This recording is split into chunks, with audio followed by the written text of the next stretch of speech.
Hello மக்களே, 61வது எபிசோடுக்குள்ள போயிடலாம். Episode ஸ்டார்டிங்ல இருக்கா சென்சே இருக்காரு. அவர் நருட்டோவை பத்தி வருத்தப்பட்டுக்கிட்டு இருக்காரு. நருட்டோ ஜெயிப்பானா மாட்டானா, ஏன்னா அவனோட ஆப்பனண்ட் நெஜியாச்சேன்னு நினைக்காரு. அப்புறம் வந்துட்டு கபுட்டோவை காட்டுறாங்க.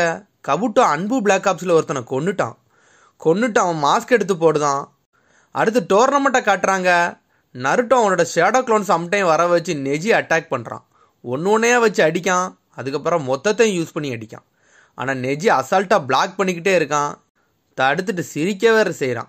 நருட்டோக்கு சக்கரை இழந்துக்கிட்டே இருக்கான். அவனால் என்ன செய்யணும்னு தெரியலை. நீ ஒரு கிறுக்கன், உன்னோட ட்ரிக்கில் என்கிட்ட வேலை பார்க்காதுன்னு நெஜி சொல்ல எல்லாத்தையும் தாண்டி ஓடி போய்கிட்டே இருக்கான். எல்லா க்ளோனும் எங்கடா போகிறான்னு பார்க்கு. கடைசியில் ஒரு நருட்டோ இருக்கான். நீ தான் உண்மைன்னு எனக்கு தெரியும், ஒன்னே அடிச்சுட்டு உனக்கு எல்லாம் முடிஞ்சிருவானு தெரிஞ்சுட்டு ஓடி வந்து சக்கரா பாயிண்டில் கொடுத்துதான்.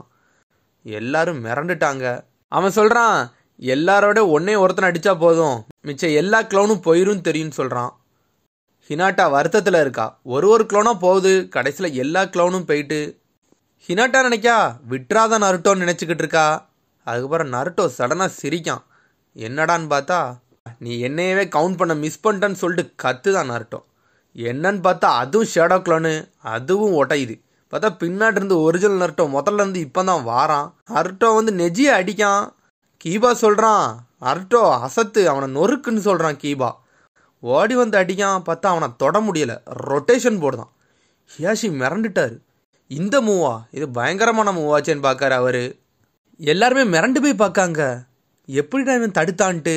ஹினாட்டாவும் ஹியாச்சியும் முழிக்காங்க, இந்த மூவை எப்படி இவன் யூஸ் பண்ணுறான்ட்டு.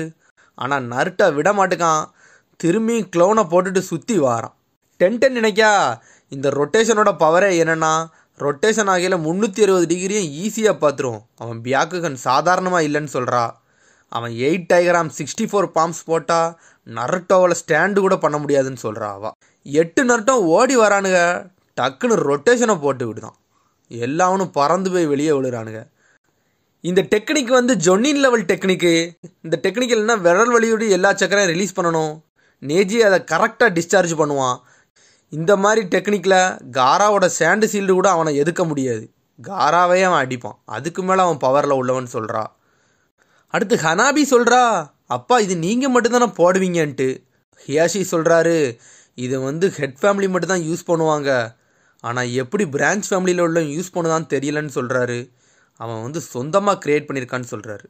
நெஜி சொல்கிறான், நான் என்னோட 8 டைகிராம் 64 பாம்ஸை போட்டோம்னா கதையே முடிஞ்சிருன்னு சொல்கிறான். சடனாக ஸ்டாண்ட்ஸில் வந்து நிற்கான். 8 டைகிராம் 64 பாம்ஸ்ன்னு சொல்லிட்டு ஹியாஷி முழிக்காரு, இதுவும் இவன் கற்றுக்கிட்டானான்ட்டு.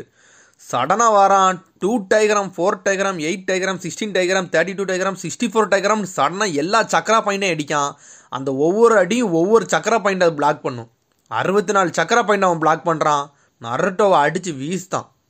ஹியாஷி முழிக்காரு, இதெல்லாம் ஹெட் ஃபேமிலிக்குள்ளது, பிரான்ச் ஃபேமிலிக்காரன் அசால்ட்டாக அடிக்கானன்ட்டு. அடுத்து சென்சே வராரு. நருட்டோ படுத்த மணியாக தான் இருக்கான். நெஜி சொல்கிறான், மேட்ச் முடிஞ்சிட்டுன்னு சொல்லுங்கன்ட்டு. இது முடிஞ்சிட்டுன்னு சொல்ல வராரு அவர். ஆனால் நருட்டோ திரும்பியும் ஏந்திக்கான். ஹியாஷி நினைக்காரு, இவன் வந்து ஹியூகா கிளானுக்கே ஒரு அற்புதம்ன்ட்டு. நாங்கள் முடிக்கிறதெல்லாம் இவன் அசால்ட்டாக முடிச்சுட்டு போகிறான்ட்டு. என் தம்பியைத்தான் சொல்லணும், அவன் வந்து இந்த கிளானுக்கே ஒரு அற்புதமானவனை கொண்டு வந்திருக்கானன்ட்டு. நெஜி சொல்கிறான், முடிஞ்சிருச்சு விட்டுரு, எதுக்கு போட்டு முண்டிக்கிட்டே இருக்கான்னு கேட்கான் நருட்டோவை பார்த்து. நெஜி திரும்பி டிஸ்கரேஜ் பண்ண ஆரம்பிச்சிட்டான். அப்புறம் ஹினாட்டாக்கு முடியலை. அவங்க கூட சண்டை போட்டது இன்னும் உடம்பு வலிச்சுக்கிட்டே தான் இருக்குது.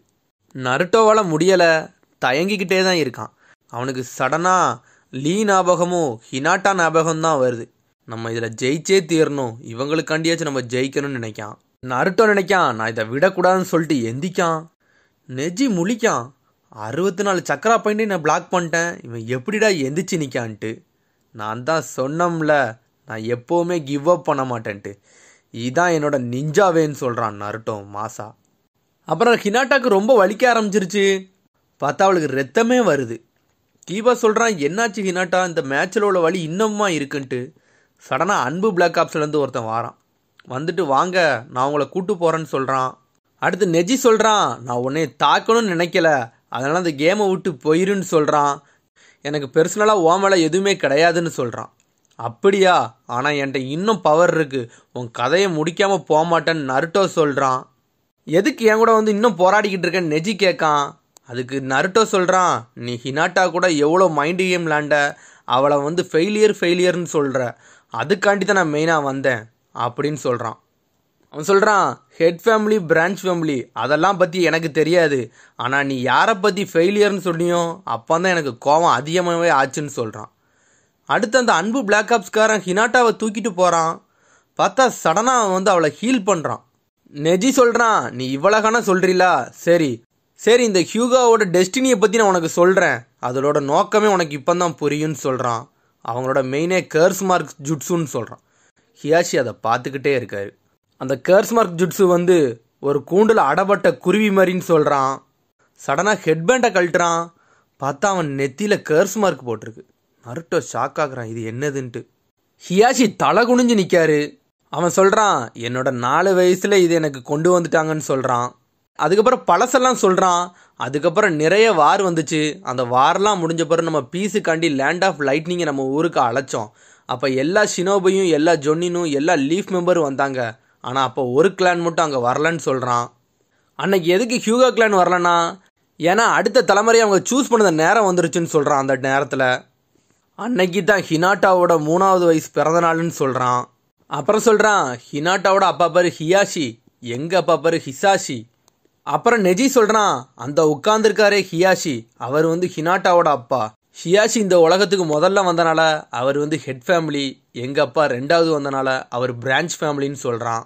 அப்புறம் பழசை காட்டுறாங்க. அப்புறம் ஹிசாஷி சொல்கிறாரு, லேடி ஹினாட்டா வயசு 3 ஆயிருச்சு, கங்க்ராச்சுலேஷன் சொல்கிறாரு.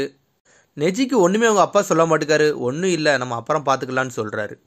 ஹியாஷி சொல்கிறாரு, இன்னையிலேருந்து நெஜி என்னோட கண்ட்ரோலுக்கு வருவான்னு சொல்கிறாரு. சரின்னு சொல்கிறாரு. அப்புறம் தான் ஹியூகா பிரான்ச் ஃபேமிலியை பற்றி சொல்கிறான். இதெல்லாம் என்னது, எனக்கு ஒன்றுமே புரியலே நருட்டோ சொல்கிறான். உனக்கு எதுவும் இதை பற்றி புரியாது, என் நெத்தியில் இருக்கிறது வெறும் டெக்கரேஷன் கிடையாது, அது ஒரு கர்ஸ் மார்க்குன்னு சொல்கிறான். அப்புறம் ஹினாட்டாவும் அவன் அப்பாவும் சண்டை போடுறாங்க, ப்ராக்டிஸ் பண்ணிக்கிட்டு இருக்காங்க. அப்புறம் ஹிசாஷி அங்கே உட்காந்துருக்காரு. அவர் சொல்கிறாரு, நெஜி உன்னோட வேலை என்னன்னு தெரியும்லான்னு சொல்கிறாரு. எனக்கு தெரியும் ஃபாதர், ஹினாட்டாவை ப்ரொடெக்ட் பண்ணுது, அதை நான் எப்போவுமே பண்ணுவேன்னு சிரிச்சுக்கிட்டே சொல்கிறான். அப்போ பார்த்தா அவன் நெத்தியில் ஒரு பேண்டு கட்டியிருக்காங்க. அப்போவுமே அவனுக்கு கர்ஸ் மார்க் போட்டுட்டாங்க. சடனாக நெஜி அப்பா ஹினாட்டாவை பார்த்து பியாக்குகனை ஓப்பன் பண்ணுறாரு. சடனாக ஹினாட்டா அப்பா செய்தார், நீ கொல்ல பாக்கியான்னு சொல்லிட்டு சடனாக கர்ஸ் மார்க்கை யூஸ் பண்ணுறாரு. பார்த்தா தலைவலிச்சு விழுதாரு நெஜியோட அப்பா. அவருக்கு வலி தாங்க முடியலை. அதுக்கு ஹினாட்டா அப்பா சொல்கிறாரு, உங்கள் அப்பாவை இப்போதைக்கு கூட்டு போ, அடுத்த வாட்டி ஹினாட்டாவை கொல்ற இன்டென்ட்டில் வந்தாம்னா அவனை கொன்றுவேன் அப்படின்னு சொல்கிறாரு. இதே தான் உனக்குன்னு சொல்கிறாரு. அவன் சொல்கிறான், இது வெறும் சாதாரண கர்ஸ் மார்க் இல்லை, அவங்க நினச்ச எங்களை என்னன்னாலும் பண்ணலாம், ஹெட் ஃபேமிலி கையில் அது இருக்கும், எங்களோட மூளையை அவங்க கண்ட்ரோல் பண்ணுவாங்க, அவங்க நினச்சாங்கன்னா நாங்கள் உயிரோடு இருக்கும்போதே கொல்லவும் முடியும்னு சொல்கிறான். இதுதான் ஹெட் ஃபேமிலிக்கும் பிரான்ச் ஃபேமிலிக்கும் உள்ள பெரிய பிரச்சனையேன்ட்டு. இது சாதாரண கெக்கே கென்காய் பவர் கிடையாது, இது ஒரு பியாக்குகன்.